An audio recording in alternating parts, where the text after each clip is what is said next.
Hello and welcome, ladies and gentlemen. Welcome to the Premier League. We are loading on into a game between Team Liquid and 3D Clan. This is going to be a best of 3 match, and it's going to be really interesting here. Team Liquid is kind of on a really great winning spree right now. They have just been taking out so many teams for the past several weeks, and moving on forward, I'm very excited to see what they have going up against 3D Clan, who's actually been building up their style quite a bit. They're relatively new in their roster, comprising a bunch of really all-star Russian players, but now we're in this situation where it's just really awesome. They're building up a nice style, nice strategies, and we'll see what they have to throw up against Team Liquid. They're going to get first pick going into the draft, but without further ado, we'll move on into it. Hey there, can you hear me, David? All set here? Are we good? Mm-hmm. Sweet.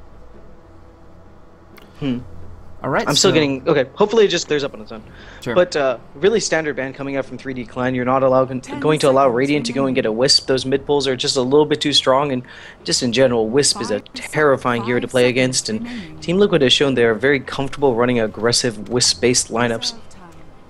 Most definitely. That's definitely a good way to start the day off, just making sure that they don't have to deal with that global presence, because it can be a great menace. I mean, if Fluff picks that up or IX Mike, either way, they are just really going to be able to take control of things. It's kind of weird because they do have first pick themselves, but it's just something the 3D Clan didn't want to pick select, and they're going to go for a little bit of a different style. Yeah, I mean, Wisp is slightly worse on Dire because Wisp isn't the best tri-lane hero in the game, and so normally on Radiant we'll go and see him doing those mid pulls and just allow your mid lane to win the game. And then from there, you know, you'll also get a pretty reasonably timed level 6 onto Wisp. It also goes and frees up the other pulls for your secondary support, so you can have two quite highly leveled supports, and you know, just you basically end up winning out 2 lanes there. But really standard bans coming across. Team Liquid not allowing 3D to get those 3 major heroes, and perhaps a Darkseer is going to come out. Yeah, that's definitely one of the options that they're going to be looking for. They have the Magnus in the pool, as well as that Darkseer, and I think the Darkseer is probably their best option, just in the sense that he's such a survivable suicide laner. He can go on that off lane, and very worst case scenario, he gets zoned out entirely, and he just throws out Iron Shell after Iron Shell. But instead they go with the Magnus here, a little bit less survivable on the bottom lane, if that's what they want to go with, so more likely we see Magnus on the mid lane here. A pretty common counter pick for that. Team Liquid could draft on into a Templar Assassin, so that Magnus really can't contest that mid lane and get that early Blink Dagger up, but it's really up to Team Liquid how they want to go with their style. There's still so many great picks up on the board. Yeah, I mean, Sharfik also, I think this is just 3D Clan's tactic, is to go and give Sharfik a hero that can give them a lot of mid-game presence, because he's definitely their linchpin from about the 15-minute mark to the 25-minute mark. Meanwhile, Team Liquid going and picking up that Gyrocopter. Now, the Team Liquid is a very fun team, because they'll play their heroes in a lot of different... Ooh, and Clockwork. So, Gyrocopter could either be taken and helmed by Korok on that mid lane, just, you know, really abusing the fact that he does a ton of damage with levels and not necessarily farm, but...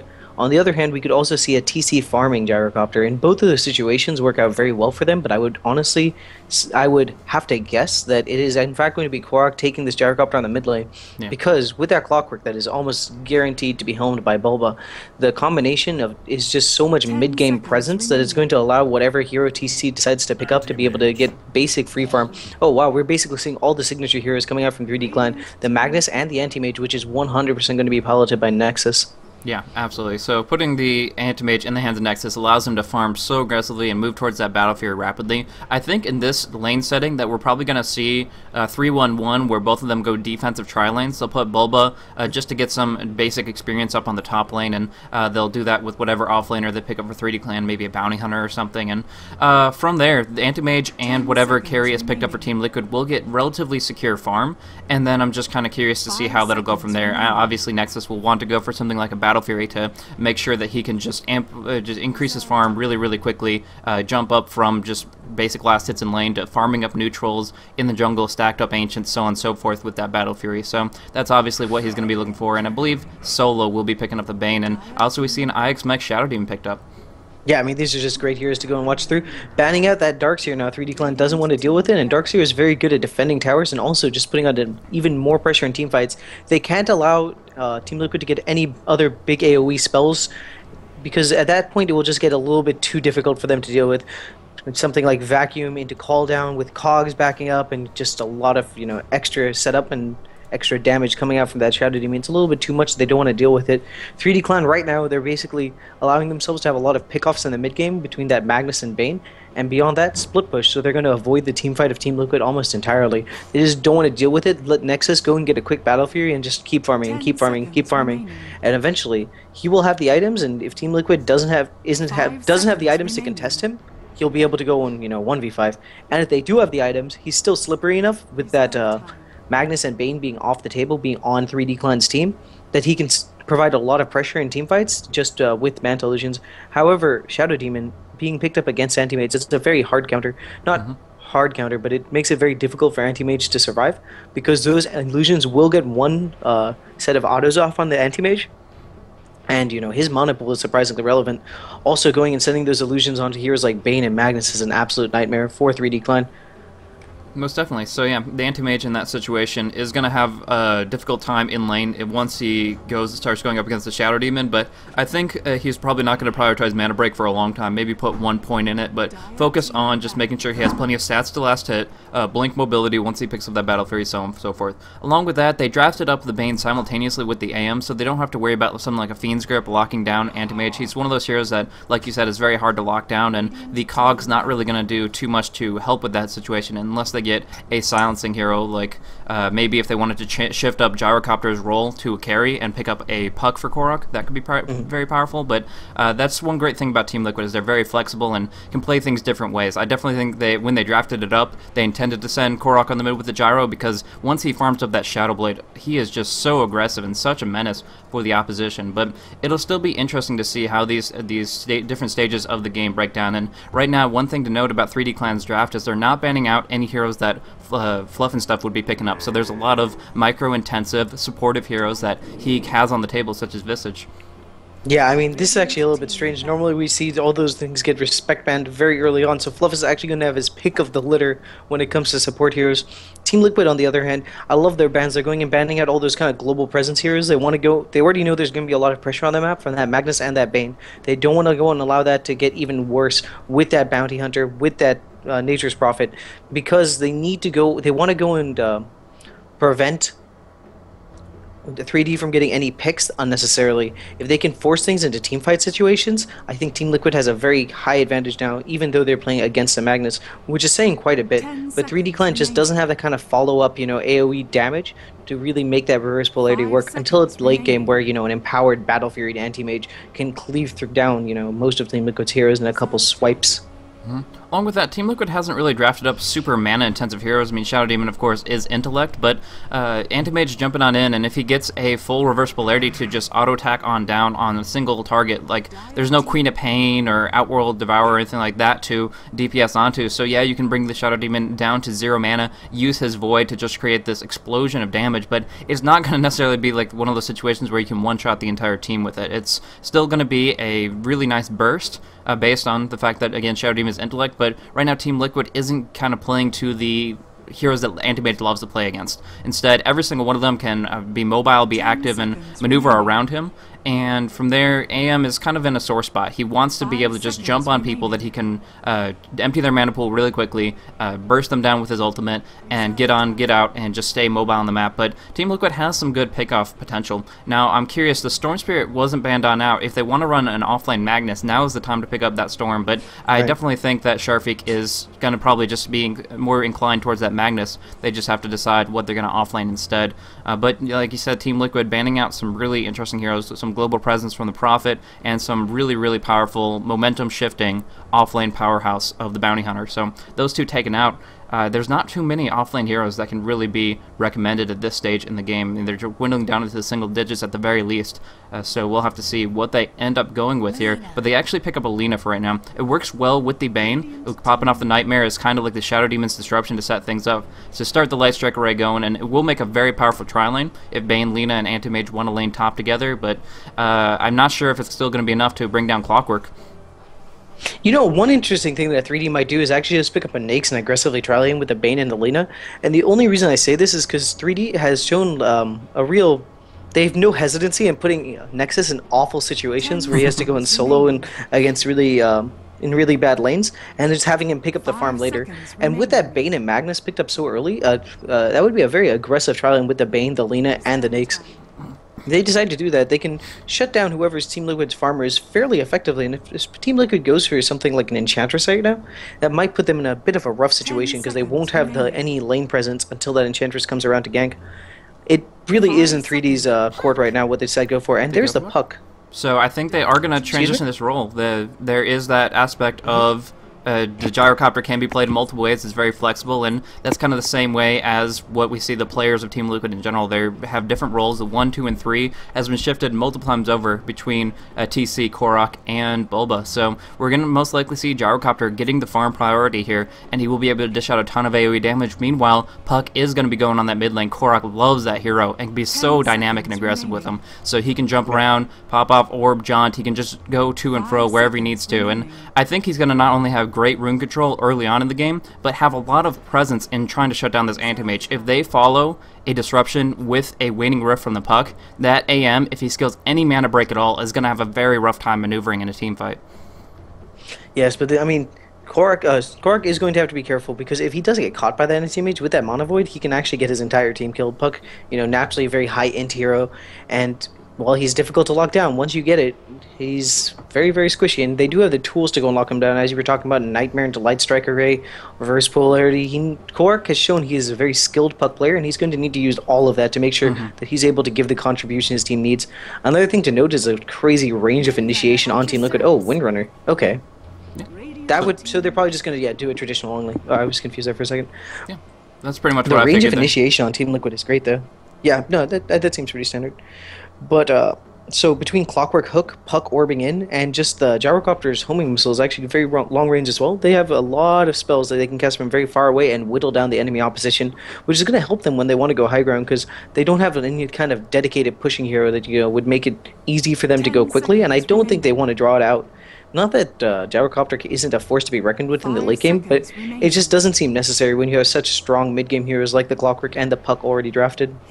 Okay, we see there's the Enchantress. Yeah, Yep. Fluff and stuff going to draft that up, and that's going to be so powerful on bottom. Shadow Demon is a great hero to set that up. Pretty much anytime you have a Hellbear with the clap or the Centaur with the stomp to go on into try to get in an aggressive position, start off with those disables. The disruption is one of those things that can set it up very nicely. So Gyrocopter, Shadow Demon, and Pseudo Enchantress down in the bottom lane can be very, very powerful. And along with that, we have seen Fluff go for a little bit unorthodox build sometimes, more opting for right-click damage, sometimes even an early Midas, just to get him rolling. And I think that would work pretty well with the fact that, like I said, Ix Mike sets him up. He doesn't really need to worry too much about high ranks of enchant to actually initiate.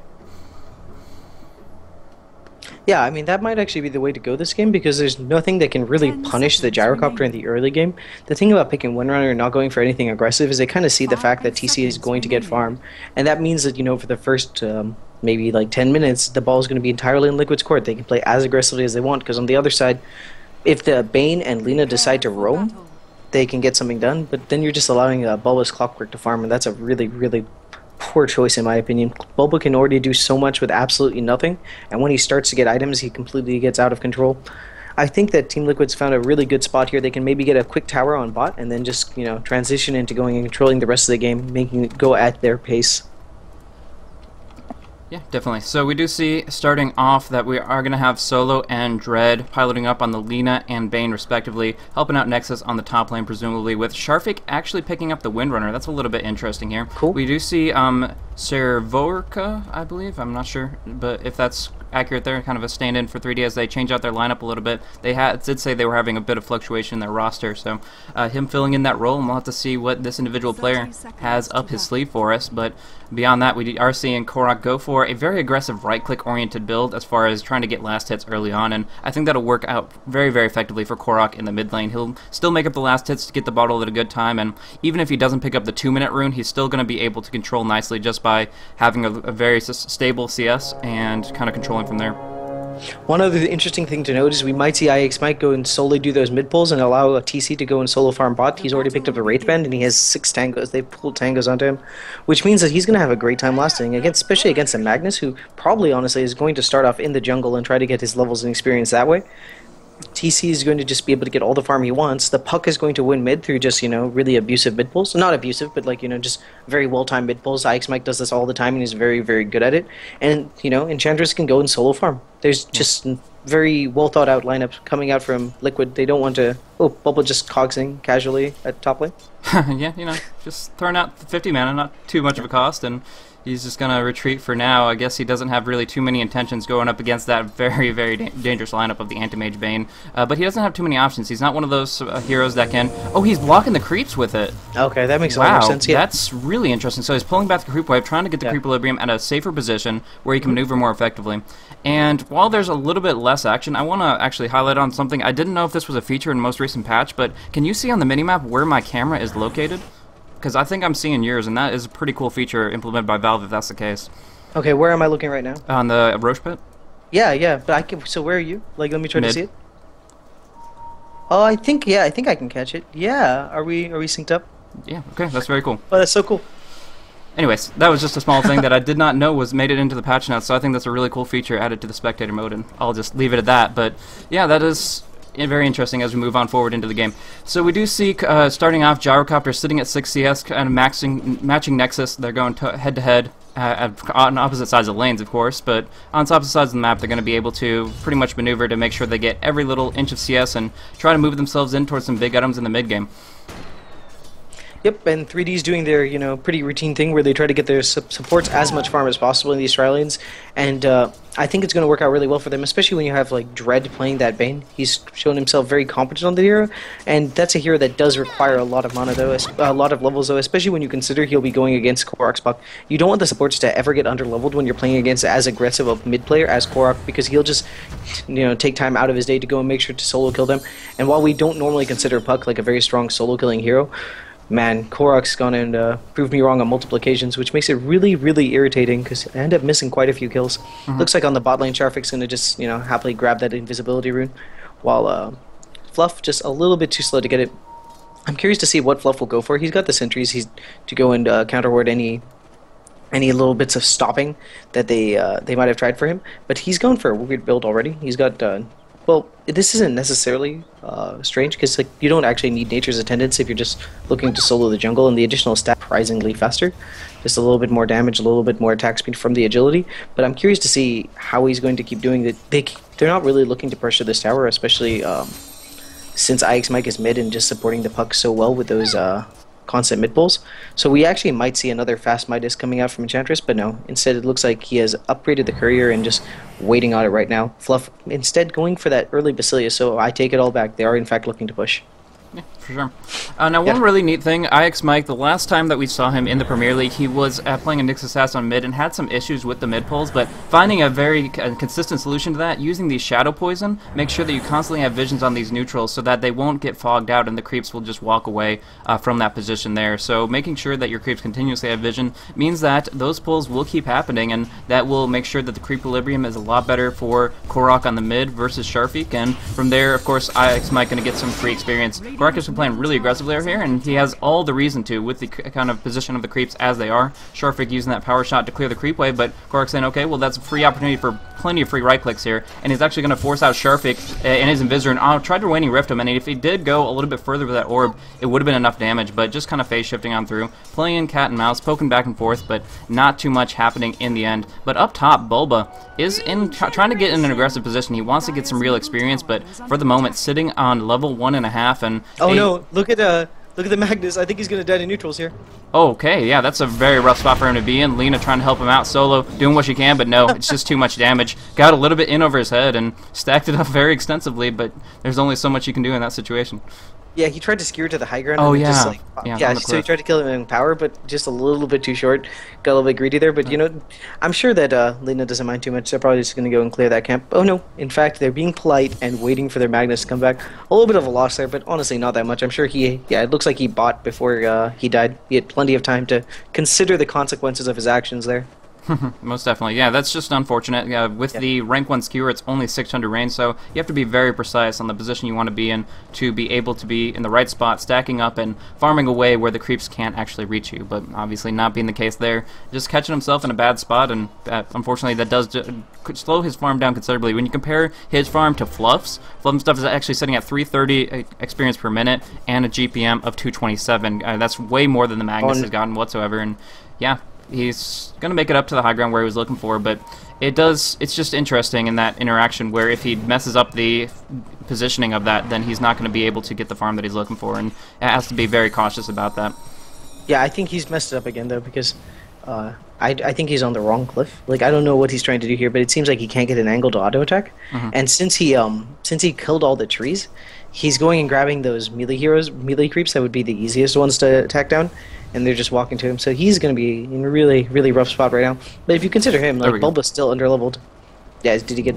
Kind of. It's like there's this really, really tiny position where they have to have the creep right next to the cliff, and he's occasionally getting that opportunity, but I'm not sure if it'll be consistent enough to finish off the stack. Either way, he will get some farm, which is more than he could say if he went on the bottom lane, because Ix Mike can easily roam down bottom. Actually, we do see Dread in an aggressive position trying to put pressure on Korok. They get the Nightmare off. It's the Shackle. I don't know if it will latch. I don't think so. So they're just going to go and put the Power Shot down on top of him, burn him down really nice with the Brain Sap, and he does jaunt away. Nice disruption from Ix Mike. Will keep him alive, and he'll just keep on walking out. Korok bottling up to try to stay in the fray, but Sharfik and Biz forces him to fall back.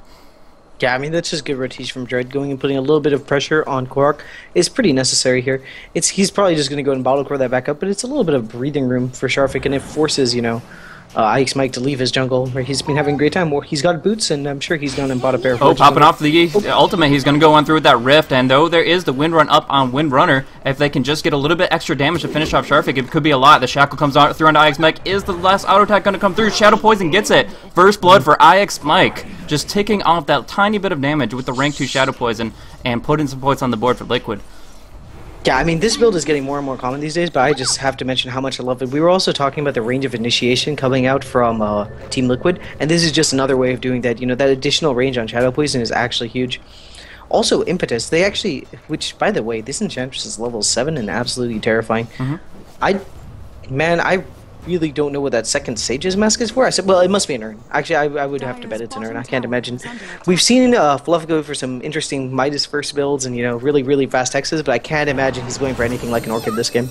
Yeah, that would be a very long-term investment, and it does help him quite a bit in the jungle, but for the moment, it's probably just going to turn into an urn after that Bassi, of course. Yeah. But the Basilius itself allows him to push pretty aggressively, so the second that the bottom lane, if they want to put pressure on it, they absolutely have the opportunity to. Sharfik's down here for the moment, but the fact that Magnus isn't really contesting the bottom lane means that they can actually go for the tower kill pretty early on. Yeah, no, sorry about that little outburst there, but I was still on Korok's items, and then I saw Robe of the Magi, and I was still thinking about that Enchantress, and I was really excited for Orchid Enchantress, dude. But I do think that we actually might see Korok go for that item later in the game. Normally, Puck, with that Blink Dagger, and you see Cyclone afterwards, but if he decides to go for that really aggressive Korok that, I definitely love, that the Silent Stick will give him an extra little bit of burst, which will allow him to take down heroes quite easily. In the meantime, it looks like bot lane's just going to go down. The Lena's coming to go and defend, but, well, they need to go and do something, because it's going to be... Pop off the Shackle Shot. The damage from the tower is coming out onto Fluff, but he does pop off that Nature's Attendance, and will be able to heal on through the Dragon Slave. So, really nice Shackle movement, especially when the tower aggroed perfect timing on Fluff, but it was just a little bit shy of the burst damage they needed to finish the job there. If it was a rank 4 Power Shot, it might have been the death of Fluff.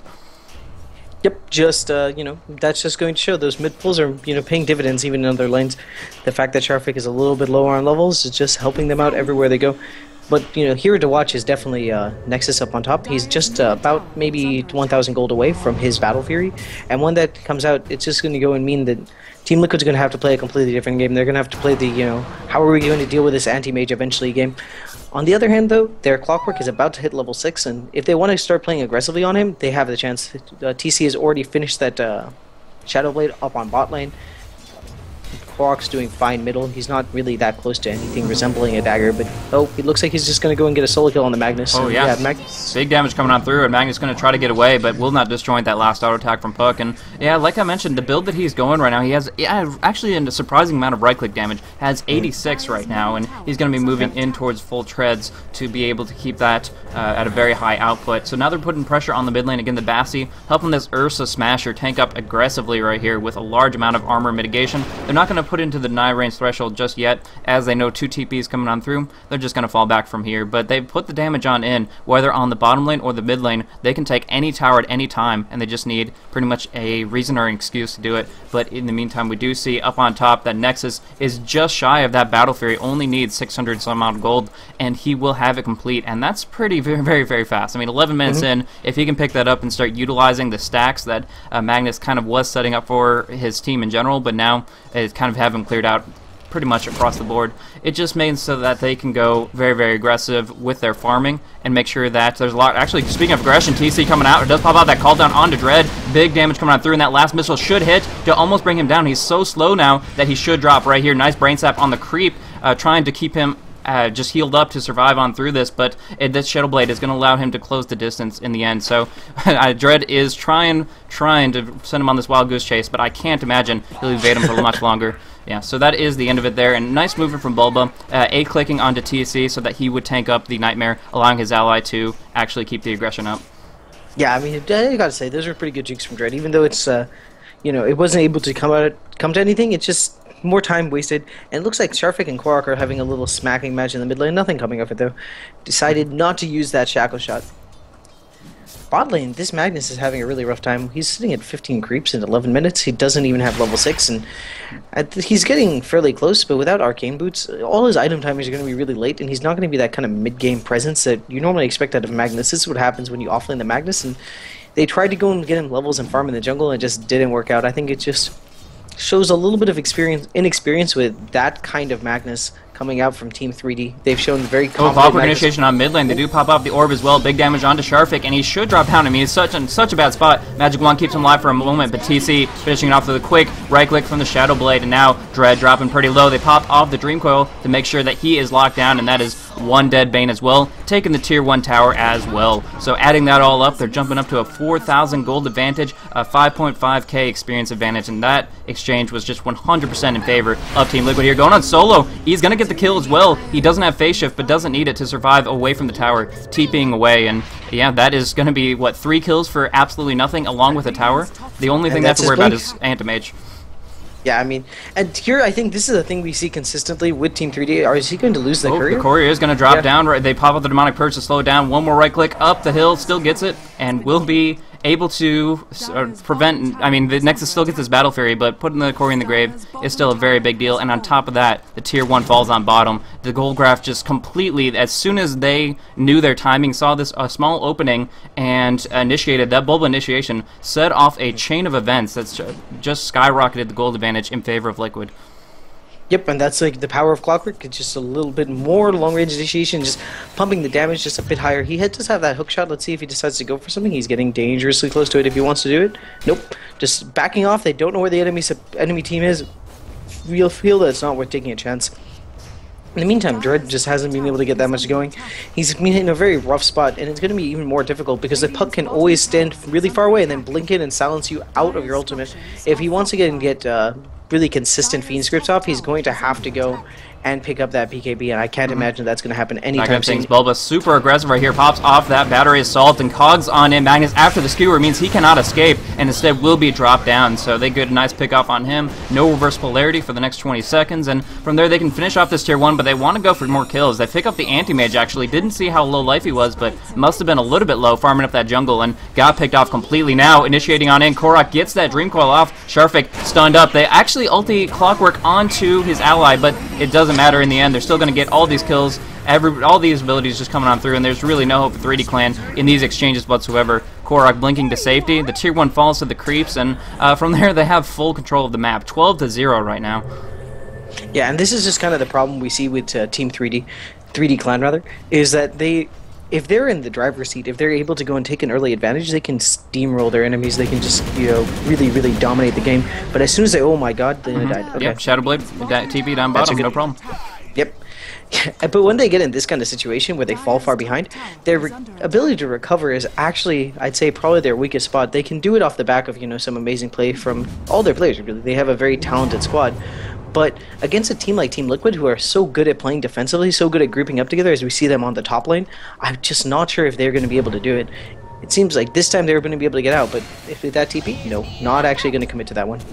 Jackal does come out on IX Mike, finding a small opening, but with the vision that Radiant has, they can just go crazy aggressive. They actually slowed down by the tornado, impetus after impetus, delivering a huge amount of pure damage, and Korok finishing it off with a nice little bit of blink, and he can maneuver very aggressively now with that Invis rune bottled up for a little moment longer. They can pretty much just control this position. Just keep on putting the wards on the high ground on the plateau, and make sure that life is a living hell for 3D Clan trying to defend this tier 2. They don't want to lose this key of a tower this early on. I mean, it just pretty much cedes tons of map control of their entire jungle, where Nexus needs to farm if he's going to bounce back, but right now I don't know if they have a choice. There's just continuous damage, they're poking away at it, and they have full control of the position here. The only one absent is Gyrocopter for the moment.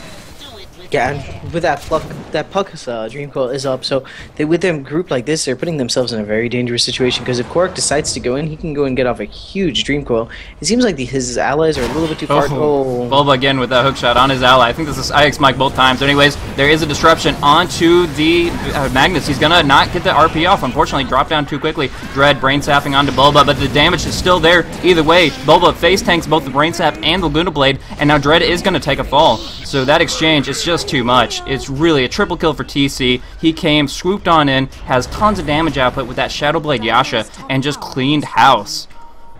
Yeah, and we can just go and see how much damage that Rocket Barrage was able to do in that fight too. Even while open, this yeah, what was, oh, just creeps. Okay, I was really confused there for a second. Anyway, you can just see how much damage Rocket Barrage is doing. The Bane had gripped TC, and his Rocket Barrage was still ticking. That took Bane down about a third of HP. That wasn't even a full Rocket Barrage. And when you're ahead on a hero like Gyrocopter, who has a lot of spell damage in addition to just pure right click, it makes it very difficult to play against when you're all these super squishy supports. Even Magnus, for that matter, isn't, you know, he's kind of ended up in the support role with just about, you know, 800 HP, and all Arcane Boots is all he has to talk about. Sharpik, yeah, goes for the Shackle Shot, but doesn't work out. They pop off the Dream Coil as well as the Call Down. Will this be the first reverse polarity of the game? Getting it on Fluff solo. Sharpik on the life will drop down to TC, cleaning up, being able to bring down the Magnus as well, just doing everything, taking down the Bane, and I can't imagine that they're going to hold out much longer. Good game, well plays comes out. That's a 22 for 0 game in 17 minutes straight, and yeah, that was literally the first reverse polarity that we got to see. Yeah, that was an absolute clinic being put on by Team Liquid, and they just, you know, it wasn't that there was any, like, huge misplay that Team 3D made. It was just, you know, consistently strong play coming out from Liquid. They had very good lanes, they had a lot of room for their carry to farm, they won mid just based off mid pulls and gave their supports a ton of experience in farm, and they just didn't make a mistake. And I think that's the thing that, you know, is the best characteristic of Team Liquid, is they never throw anything away. If they have an advantage, they'll just hold on to it, keep fighting for it, and it just makes games like this happen. 23-0 is absolutely insane when you consider professional Dota.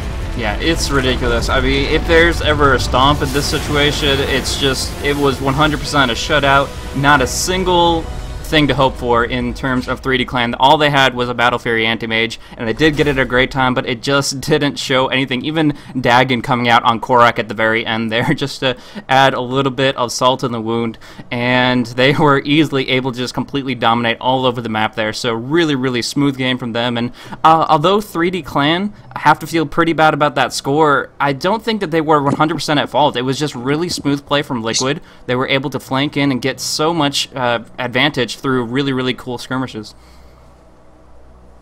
Yeah, and just beyond that, one thing to note is, you know, at the point where, until Bulba got 6, it was a fairly even game. Team Liquid did have an advantage, but the farm was clearly in favor of the Dire. Not the farm, but, like, the farm was, you know, fairly consistent, and, like, Nexus was farming very, very well.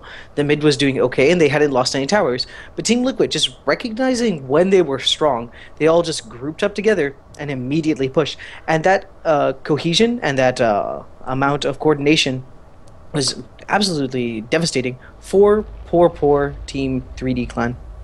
Just couldn't get off the ground. A lot of action. I got to say, a little bit of respect for Ike's Mike. There were so many disruptions, either offensive or defensive, that kept teammates alive and able to stay in the output. And in general, like you said, it was a really big shift when Bulba got some mean hook shots on in, and Korok continued to dominate on through. So really, I feel that every lane was essentially won. Bulba had a very rough time of things, but he didn't die a single time. Ended up with 0-0-11 as his final score, and what more can you ask? He got some good hooks, a couple of mistakes here and there, but it didn't amount to anything with that much advantage already set up. So good game to them. That is, again, the game 1 of this best of 3 series, and now we'll have to see if 3D Clan can match it up 1-1 or if it's going to be a 2-0 shutout. So thank you guys so much for tuning in. This has been the Premier League with Blaze and Rainmaker. Thank you guys so much.